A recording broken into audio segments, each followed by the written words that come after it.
Welcome, Husker fans, to another edition of 4 Hours to Lincoln. I am Ethan Bice, and this is my midweek treat for y'all. Gonna talk about the baseball game tomorrow against Michigan State, the series anyway. Some scenarios to clinch that number one regular season title, that number one seed for the Big Ten baseball tournament, and in hopes to getting a decent seed into the NCAA tournament. I don't think we're gonna, get one of the big top seeds. I don't even think we're gonna host because of our midweek games, our non-conference schedule. The tomfoolery we have expunged, if that's even a word, this season. Because when the voters or whoever is in charge of putting teams into the tournament, they seem to favor warm weather schools because it's baseball. That's who they favor. It's obvious, and that's just how it goes. Big Ten teams get screwed over. There's been great Big Ten teams that get screwed over because of such, and they just never look at Midwest schools, and not just the Big Ten, but it could be the Kansases and the Big 12. I mean, half Big 12, with the Texas and Oklahoma teams get favored, but then you get the Iowa States and the K States and KU, and they don't really like them. So it's it is what it is. It's almost like football in a way, in that sense. They just seem to favor warm weather schools for some reason, and that's just how it is. But anyway, so I'm going to talk about that. I got some various other items here for you to talk about before I get to that. And I'm going to talk about the scheduling for football this upcoming year. They have scheduled Nebraska and Colorado for a night game under the lights in Lincoln. That is terrific. We need that. We need that energy, especially if we want to turn this program around. We need to beat primetime Sanders in primetime. So here we go. They will meet under lights this fall on NBC. The network announced the matchup on Monday morning, marking the first Huskers game time set for the 2024 season. So that's awesome. The last coach didn't like night games, and he fought tooth and nail to have daytime games. I don't understand that, because the energy at night is just unreal at Memorial Stadium. Very underrated. Nobody, everybody across the nation doesn't like to talk about it, but it is the most underrated nighttime environment in the country. You can have your LSUs and your Penn States and all that shit, but Memorial Stadium at night is so intense, and it's always just a fantastic atmosphere. It's like a rock concert on steroids. All right, so kickoff time for that matchup will be at 6:30 p.m. Central Time.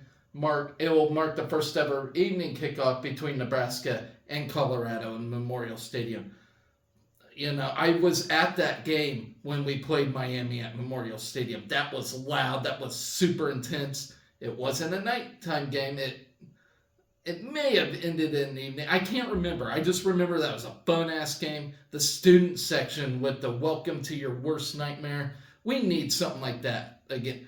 In fact, can the student section have that welcome to your worst nightmare thing going on again? That was so awesome and intense. We need that bad. That was the most amazing game I've ever been to, and people still talk about it to this very day as one of the most loudest environments in Memorial Stadium history, and I'm so glad I was a part of that. All right, so the NBC primetime appearance will be Nebraska's second in the past 2 years on the network. Last fall, the Huskers game at Wisconsin was was broadcast to an NBC national audience. The Nebraska-Colorado game will mark the first time NBC has broadcast a game from Memorial Stadium since Thanksgiving Day in 1965. That is insane. It's been that long. And that was when Nebraska defeated OU in Lincoln. So good times there. Additional game times and television info are expected by the end of May, including the kickoff times for the games against UTEP and Northern Iowa. Other special dates, games may also be announced by the end of May. So stay tuned for all that, ladies and gentlemen. All right. They also announced a baseball game, or the baseball games against Michigan State's going to be on regular BTN and ain't going to be on BTN Plus, so that's good news there. Thursday series opener between Huskers and Spartans is scheduled for 5 p.m.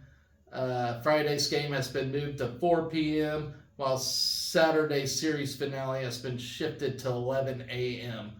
So, yeah, they did a lot of shifting on times for these baseball games. I'll get to the game here in a minute. But Husker Soccer welcomes some newcomers. Hold on. For some reason, my laptop here likes to go unplug on its own. I think there's a ghost in here or something. Okay, so, Husker Soccer welcoming some newcomers, which is always exciting. We always welcome some newcomers, all right? They welcome forward Gracie English and defender Reese Snowden to the team as the pair joins Anya McKay, Maddie Osborne, and Ren Sato as additions to the 2024 Husker squad. English joins the Huskers as a graduate transfer after competing at St. Louis in her freshman and sophomore years in Missouri State for her junior and senior seasons. And being able to play for a team like St. Louis, that tells me right then and there she's a good player, because St. Louis produces some excellent soccer players. So just for the fact she played at St. Louis excites me. I know that's not very telling, but I just know they're a pretty juggernaut of a team. So, and she played at Missouri State for her junior and senior seasons. So I feel like she's going to be a great addition to the soccer team. With the Pelicans, she helped the team to 2 conference titles before starting 16 of 20 games and scoring 2 goals and 3 assists at Missouri State the following year. In her senior season, she started all 19 games, tallied a team-leading 7 goals with 3 assists, and tied the program record with 5 game-winning goals. She led the conference in shots and shots on goal percentage and earned MVC all-conference first-team honors. So, very good addition. She could really help fill that slot that Eleanor Dale left open, because we do need a striker such as herself. She may not be like what Eleanor Dale was, but she'll certainly be big help if we want to continue our momentum into this upcoming season. Very good pickup by John Walker. Let's see. In high school, English played for Coach James Chambers at Belleville East High School in Belleville, Illinois. She scored 16 goals in one season as a junior, and during her career earned first-team all-conference all-sectional at McDonald's Soccer Student Athlete of the Week honors. Snowden, I don't know if it's Snowden or Snowden, Snowden, if you want to know. She is a previous commit to K-State, and will provide depth for the Husker backfield. The Manhattan, Kansas native helped Manhattan High School to 3 straight Kansas Class 6A fourth-place finishes, while being recognized as a 3-time KHSSA Class 6A All-State second-team selection and 3-time All-State selection. She tallied 48 goals and 28 assists while collecting Centennial League Player of the Year honors. Additionally, she was named to the 2023 All-Centennial League First Team All-Selection. On the club side, she played for Coach Colin Bulwich at Sporting Blue Valley ECNL, where she helped the team to a third-place finish at the 2022 ECNL Nationals. So, great additions coming into the soccer team. I cannot wait. All right, moving on. Husker golfer Gentry Sheave advanced in the U.S. Open qualifying earlier this week. He fired a 69, nice, to share third place in local qualifying at the Omaha Country Club on Wednesday, May 8th, to earn one of 4 spots in the final qualifying over the next few weeks for the 2024 U.S. Open. Sheave is a senior from Emporia, Kansas. A lot of Kansas people just with the Huskers. It's awesome. All right. Will take part in the final U.S. Open qualifying at one of 13 sites around the country from May 20th through June 3rd. So that's coming up, with hopes of earning a spot in the U.S. Open at Pinehurst Resort and Country Club in North Carolina, June 13th through the 16th. She was one of 78 golfers to compete in the qualifier at the Omaha Country Club, which was one of 109 sites across 44 U.S. states and Canada to host qualifying from April 22nd through May 20th. Sheave's 18-hole total of 69, nice, trailed only Alex and Carson Shackey's 67 while matching Nate Vance's. Former Husker Ryan Neitfeldt earned a spot as an alternate, with a 70. Okay, so current Nebraska teammates Evan McDermott, Evan Myers, and Grant Jabanis added top 15 finishes at the qualifier, while current Husker head coach Judd Cornell tied for 19th with a 75. So that's awesome. Coaches getting in on some action there too. It's kind of painful to see your students score better than you, though. All right. The 10 sites for final qualifying in the United States include the Dallas Athletic Club and 9 courses that will host qualifying on June 3rd, while Lake Merced Golf Club, the Bears Golf Club, the Golf Club of Georgia, Woodmont Country Club, Canoe Brook Country Club, Old Chatham Golf Club, Ohio State University Golf Club, and Kinsale Golf and Fitness Club, Springfield Country Club, and Pronghorn Resort. All right. Moving on now to Sam Hybe, as she's making some waves in Australia. If y'all remember, Sam Hybe, a former standout basketball player. She's off to a strong professional start with the Mackay Meteorites in Australia's NBL1. That's a developmental league. Through 4 games in her first pro season, Hybe is averaging 14 points, almost 15, 3.5 rebounds, 3 assists, and 3 steals. The 4-year starter at Nebraska finished 12th on the school's all-time scoring list with 1,618 points. Opened her pro career with 19 points, 5 rebounds, 3 assists, and 5 steals in 33 minutes for McKay against the Townsville Flames. And by the way, did you all catch Caitlin Clark's debut last night? Because I sure didn't, because I don't really care.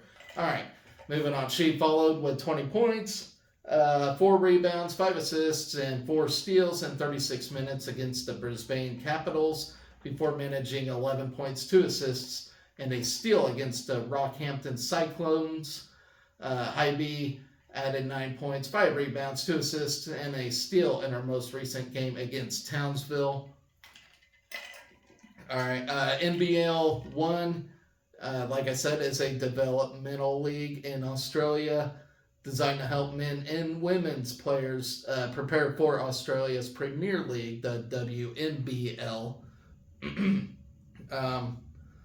Hybe, who suffered from a torn Achilles in her final game as a Husker against Northern Iowa, spent the 2023-24 season rehabbing that injury following surgery in Lincoln while preparing for her pro career. She announced her signing with McKay on February 8, 2024. During her career at Nebraska, the versatile Hybe became the first Husker to reach the combined career milestones of 1,000 points, 500 rebounds, and 400 assists.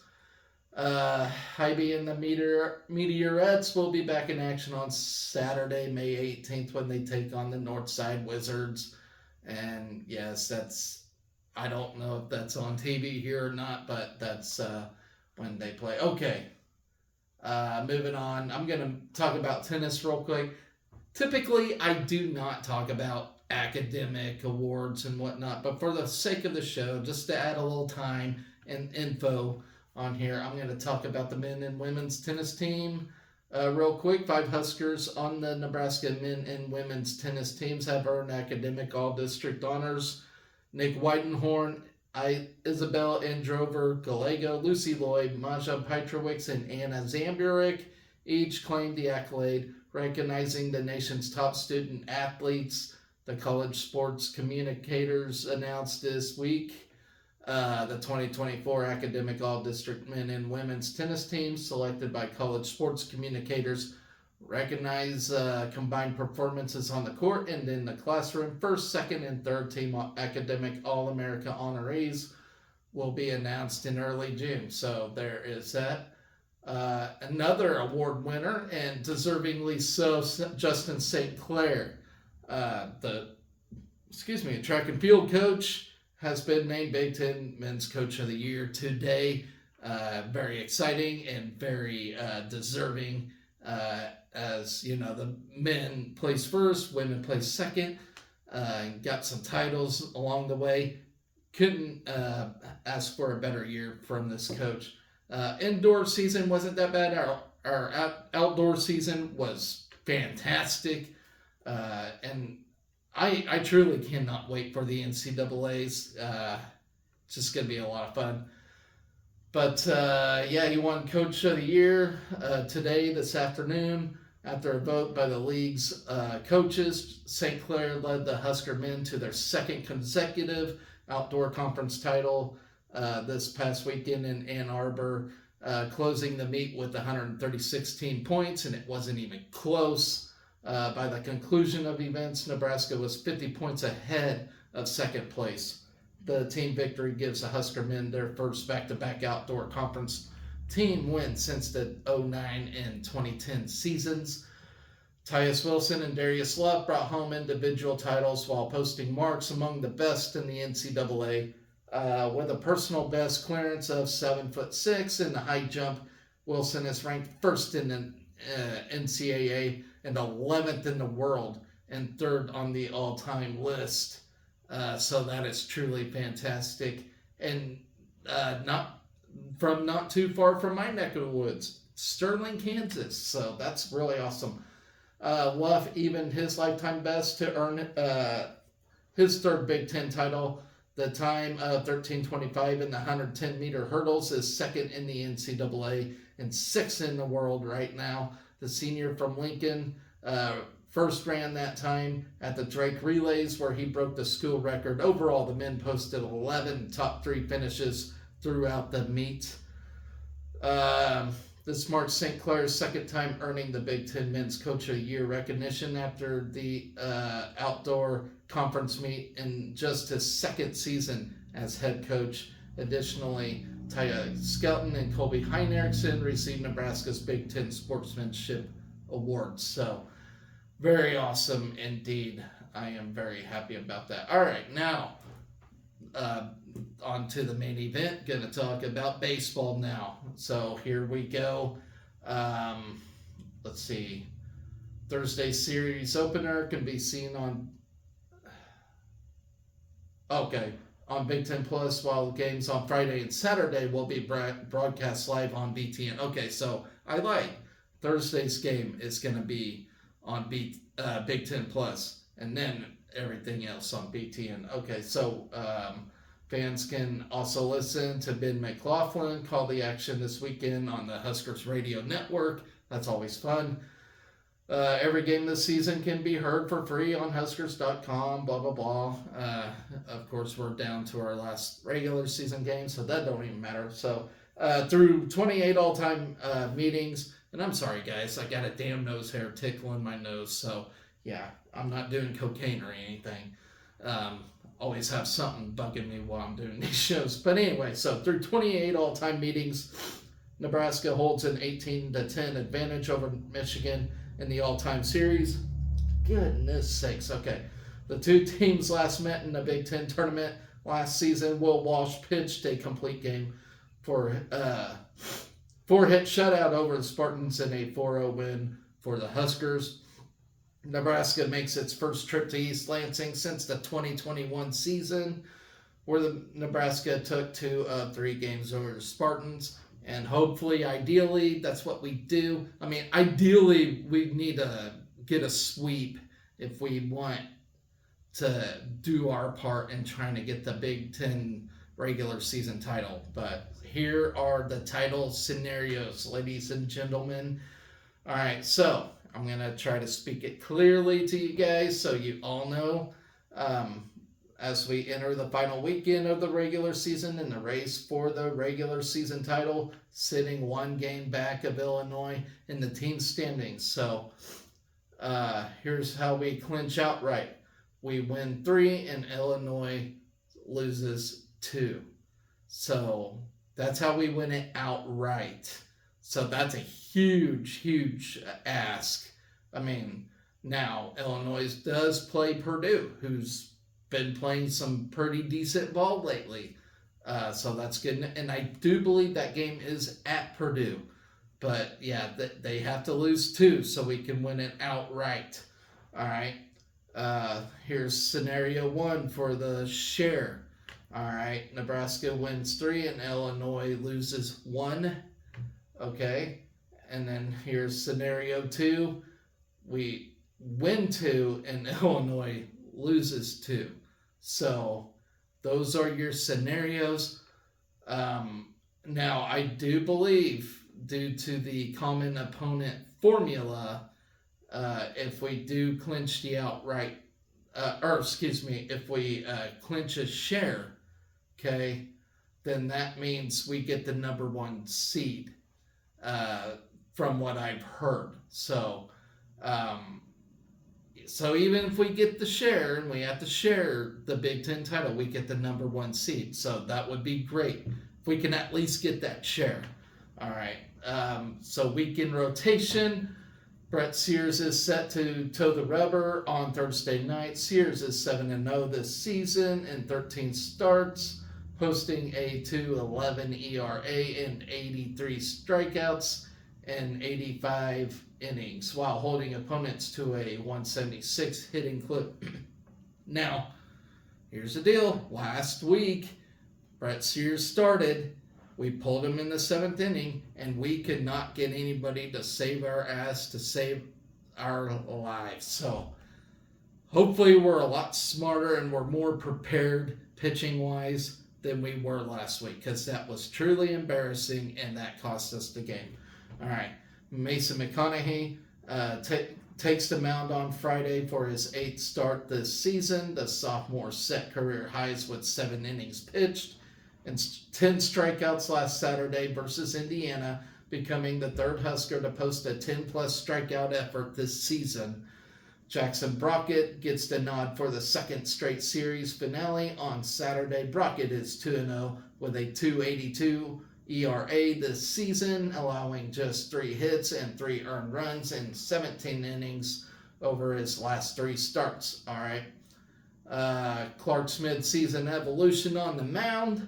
It's been a tale of 2 seasons in 2024 for Caleb Clark. After a slow start to the year, the Southpaw has come on strong, providing key outings and crucial moments for the Nebraska pitching staff in the last month. Now, I will say, a lot of people are giving this pitching staff a lot of buzz, a lot of praise and whatnot. But I'm saying they're overrated because how many times have they hit the panic button, changing pitchers after one little mistake in a guy's first few throws, and then they pull another and pull another. That's got to stop. You got to have some faith in your guys. They're not all going to come out starting strong. I'm sorry. But I will say Caleb Clark here has been doing all right. The sophomore has made 9 outings since Nebraska series at Rutgers in mid-April, allowing just 8 earned runs in 18 innings for a 3.86 ERA. Clark has limited opposing hitters to a 179 hitting clip since making the change on the mound and has tallied 23 punchouts to 8 walks. Middle third production boosting Nebraska. That Nebraska has been successful in the second time through the lineup on the mound and in the batter's box, outscoring opponents 146-68 in the middle third innings this season. So look for that middle of third inning in these games, and hopefully we open up bats. All right. The Huskers hold a 53-18 advantage in the 4th inning, while outscoring opponents 45-20 in the 5th inning and 48-30 in the 6th inning. The Husker offense is hitting .309 at the plate with 75 extra base hits and 137 RBIs in the 4th through 6 innings, while the Nebraska pitching staff is limiting opponents to a .230 hitting clip and a .371 ERA in the middle 3rd innings. And yes, we start out pitching great, but then it just seems to go to shit. All right, efficient running game for Nebraska offense. With 86 stolen bases on the season, the Big Red have recorded the most swipes in a season since compiling 90 steals in 2003. But I will say that also makes me nervous when we do so, because we get a lot more outs than a team should when trying to steal base. It's like we can't help ourselves. We have to steal base. Even in the most weird, opportunistic time. It's just so weird. I don't know. But they've been stealing bases with high efficiency this season, still recording the 7th highest success rate by a Husker offense since 2000. Sanderson's early impact at the collegiate level. Case Sanderson leads the Huskers with a .356 batting average, along with 4 doubles, a triple, 2 home runs, and 17 RBIs across 42 games, including 31 starts. The Nevada native has reached base in 21 of his last 22 games and is hitting .359 with 6 extra base hits and 8 RBIs over that span. Sanderson has reached base at a .511 clip this season for Nebraska, which ranks 21st in the nation and 2nd in the Big Ten. Let's see.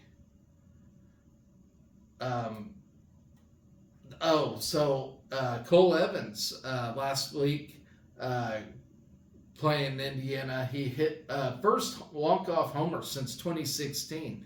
I don't know if I mentioned it, but it's been since 2016 since we had a walk-off homer. He is hitting .282 this season with 9 doubles, 4 home runs, and 36 RBIs over a team-high 50 games played, including 43 starts. Evans' 3-run walk-off homer last Saturday versus Indiana was the first for the Huskers since Stephen Rebels versus Loyola Marymount on March 11th, 2016. He also delivered the go-ahead RBI double in the 6th inning on Sunday to power Nebraska to a 4-2 victory. So Huskers in the pin for this game. Ron Sanders has a .405 ERA for the Huskers across 13 innings with a pair of saves, allowing 6 earned runs this season. Kyle Perry's 22 relief appearances lead the Nebraska relievers as the seniors 1-2 with a .623 ERA and a career high tying 3 saves. Evan Borst is limiting opponents to a .167 batting average this season, posting 15 strikeouts over 12 innings of work. And then Kyle Frelick has appeared in 17 games for Nebraska, punching out 17 batters while issuing 5 walks across 17 innings. So that is your preview for baseball this coming weekend. So as I mentioned, we got the 3 scenarios to get that Big Ten title, that number 1 seed. And it looks like no matter what, if we share that title, we still get that number 1 seed. So we got that going for us. We just need to do our part and get the wins against Michigan State. So anyways, guys, that is my show. It's a quicker show than most, but the season is winding down. We only got, at least a couple more weeks. Hopefully, it carries on longer than that. But next week starts the NCAA West preliminary rounds for track and field. And I think that's when the Big Ten tournament is as well. We're already in that, so we don't have to worry about whether we're in or out of the Big Ten tournament. But hopefully we get into the NCAA tournament and we carry our season a little longer than that. So we got that. And then the week after that, we got the track and field NCAA championships. So it is winding down quickly, folks. I am very sad about that. It's going to be a long summer without Husker sports. But, we do got football right around the corner as well. So we got that. We got soccer. We got volleyball. We had a very successful fall with those 3 sports. Well, minus football, it wasn't really a success. But we're seeing success being built in the football. But not yet, ladies and gentlemen. But anyways, I have rambled long enough. I hope you are all being excellent to each other. Go Big Red.